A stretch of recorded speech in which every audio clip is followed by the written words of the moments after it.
Hi, guys. The weapons of our warfare are not carnal. What does that mean? It means that they're not physical weapons. Spiritual battle. People are starting to realize that, this life is more about a spiritual battle, about freeing the soul than anything else. Pay attention to what happens this year. This year, the planet is so the ring of fire around the Pacific belt is getting much more active. There is a volcano in the Philippines. The axial seamount off the coast of Washington and Oregon is in a record expansion rate. So it's getting ready for some kind of eruption event that they're not sure about, So I'll fix my camera here a little bit. They're not exactly sure what's going to happen there. It's all about the health of the human heart. So, and then I've, recently, if you guys stay attuned to,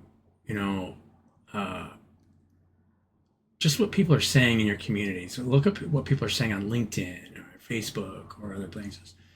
There's a spiritual side where a lot of people are just setting strong boundaries because there's an element of trust breaking down. Well, how do you develop trust again? You have to understand how to work and live together in the right way. And if it's not a balanced way, it's just, prioritizing someone else's needs over another's, then it's self-destructive. That's why the coaching world is slowly coming apart, because there's nothing wrong with helping people, but the person being helped and the person helping, you can't really you can't say that one has more value than another, because we all need help. There's always something that we don't know, and there's always somebody that may have some kind of point of view that would help us in order to grow, become grounded, stay present, provide healing energy for the people around you and yourself primarily. Because, if you're not healing yourself, then there's nothing that you can do for the people around you. You're in a toxic state, and that toxicity will bleed out. There are thought forms that are like parasitic attachments in the body. And so we hold those things in the body, and there's a purification process. And the only way that I am aware of that's the right purification process is to carry your own burdens and love yourself unconditionally, and then let that love spread around you. Because, and on the flip side of that, if you're going to work together and you're going to be together, don't partner together with somebody that isn't willing to treat you equally,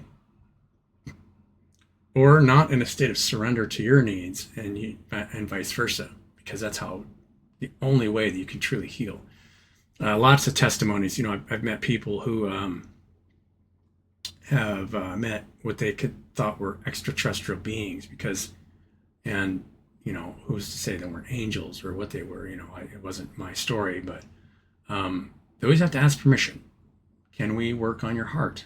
And usually that's the one that they want to work on, because it's always the one they want to work on, because that's where everything comes from and goes back to. That's the center point of your awareness, and it's where you have access to everything, heart space. But they have to ask permission, because there's karmic consequences of trying to control somebody else's heart. And when you look at the grand scheme of things, that's what's happening on a large scale, is everybody that's trying to control the actions of other people for some kind of exterior thing, they're starting to run into more and more resistance. All they're doing is killing their own heart, because we're all one. The law of one states, that I can't do something to someone else without me doing it to myself, because they're one and the same.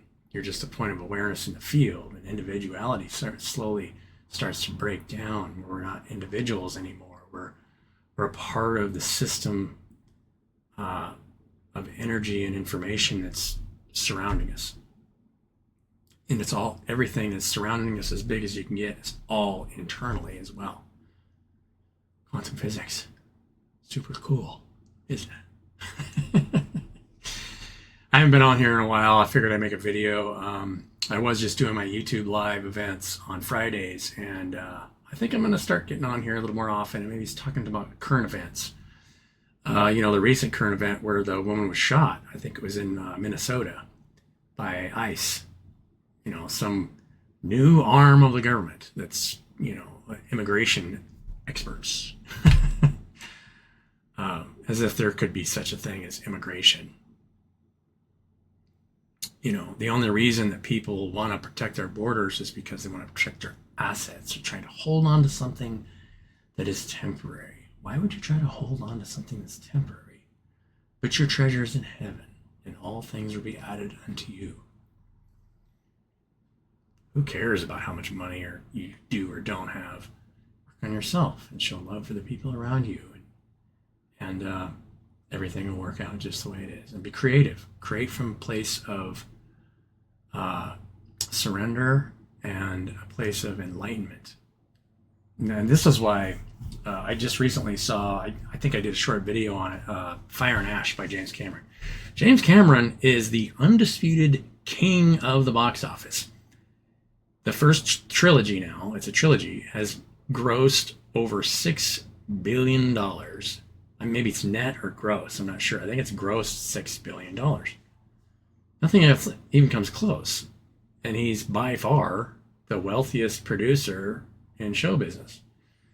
And if you really examine the movies that he's making, there's only one disagreement I would have with the story, but that's kind of point. You have to set up a scenario to provide the viewer something that really touches close to the heart.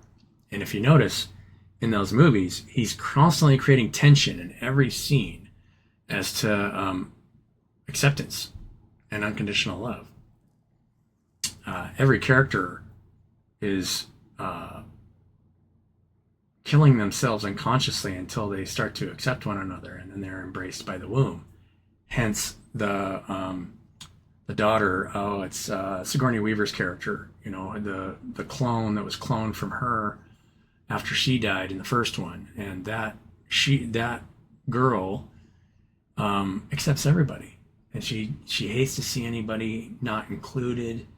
When the colonel's son is she doesn't want to see him go, and she's always happy to see him arrive. And even the colonel himself, his story changes when his own son saves him, even though his son doesn't want to have anything to do with him, but he still didn't want to see him die. And from that point forward, everything changes for that colonel character, especially in the third movie. He's kind of on the, James Cameron set him up on the road to salvation, because now he's faced with internal turmoil every time he comes in contact with Jake Sully, because he thought Jake Sully betrayed him, but he was wrong. He was always betraying himself because he was attacking somebody for being different and taking their resources without care. Yeah, so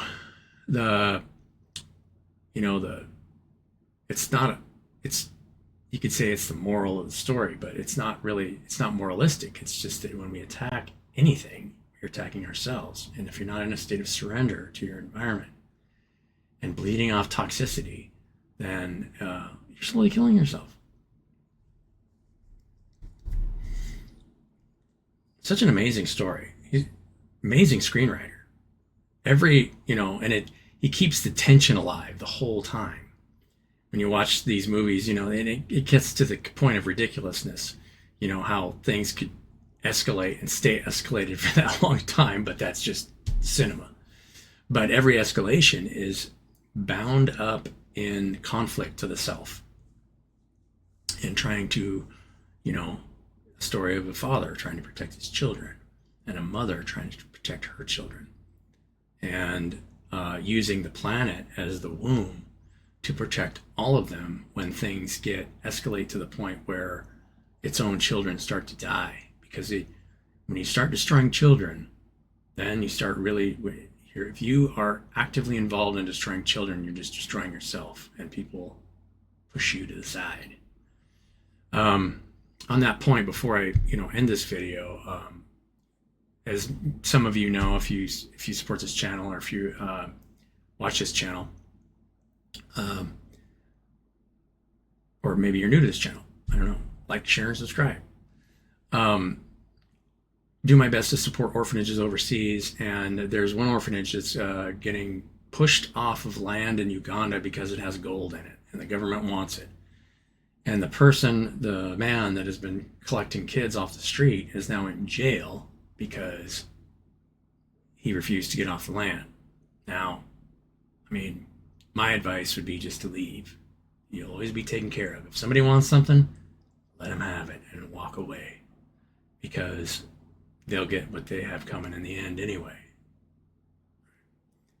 But things start to escalate when you start attacking. If you don't give a home for children,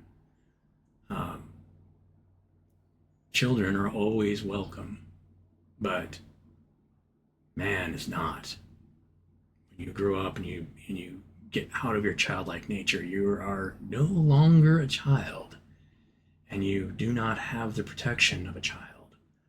I strongly advise all of you to live a life like a child, and be open to receive, and do things that are asked of you. And when other people don't do the same in response, they're not in their childlike nature. It is, you are full within your capability to let them go and walk away. A child doesn't fight. A child just runs away from an abusive parent. What else can it do? And eventually, very soon, we will all be running away as children and living in paradise, while the rest of the world kills itself because it hasn't figured it out yet. Fear. Fear will always drive you into slavery. Yeah. Love you guys. Figured I really want to get on here and give you guys this message, because things are going to escalate this year, and you can see it already.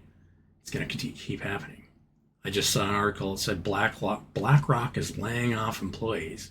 Now, if BlackRock's losing money, that's an AI company that makes its money off of just skimming markets. And if they can't make money and they're laying off employees, then shit's getting real. So,